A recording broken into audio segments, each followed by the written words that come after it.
PDAM Tirta Marta merupakan badan usaha milik daerah atau BUMD yang memiliki fungsi utama sebagai penyedia layanan air bersih berkualitas untuk masyarakat Kota Jogja. Perusahaan ini telah berdiri sejak zaman penjajahan Belanda, tepatnya pada tahun 1918, yang kemudian perusahaan ini dinasionalisasi setelah Indonesia merdeka menjadi milik daerah Kota Jogja dengan nama Tepas Tirta Marto. Berdasarkan hasil observasi dan wawancara, PDAM Tirta Marta masih menghadapi masalah pada pipa distribusi yang sudah tua.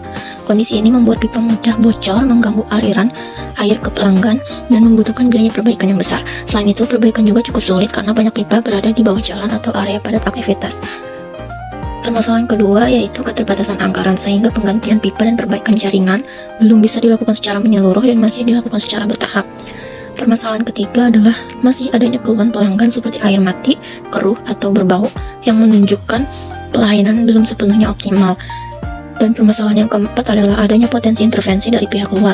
Analisis penerapan Good Corporate Governance di PDAM Tirta Marta melalui 5 prinsip.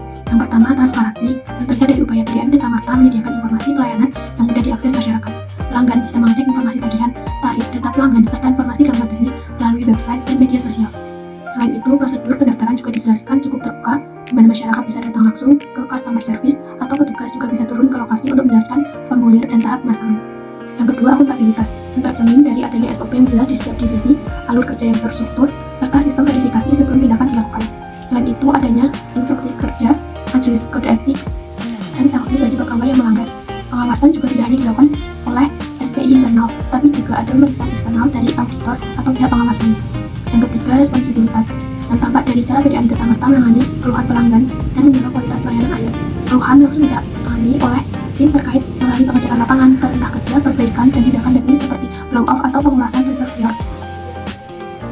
PDAM juga menegaskan bahwa pelayanan air harus mengikuti aturan dan standar kualitas, termasuk rujukan pada regulasi kualitas air. Yang keempat, independensi, di mana PDAM Tirta Marta berusaha menjalankan keputusan berdasarkan aturan dan mekanisme internal, bukan semata-mata berdasarkan tekanan pihak luar. Independensi di PDAM Tirta Marta ini bersifat relatif, di mana perusahaan tetap berada dalam struktur kepemilikan pemerintah, tetapi operasional dan keputusan teknisnya tetap diarahkan oleh SOP, regulasi, dan jalur hukum yang resmi. Dan yang terakhir, prinsip keadilan, di mana terlihat dari pernyataan bahwa semua pelanggan pada dasarnya memiliki hak yang sama untuk memperoleh air dan pelayanan, baik dari kategori sosial, rumah tangga, niaga maupun kategori lainnya. Perbedaan hanya muncul karena kebutuhan teknis, skala penggunaan, dan ketentuan tarif. Selain itu, PDAM juga memberi akses ke layanan yang lebih mudah dan kolektif bagi lansia atau pelanggan yang kesulitan teknologi.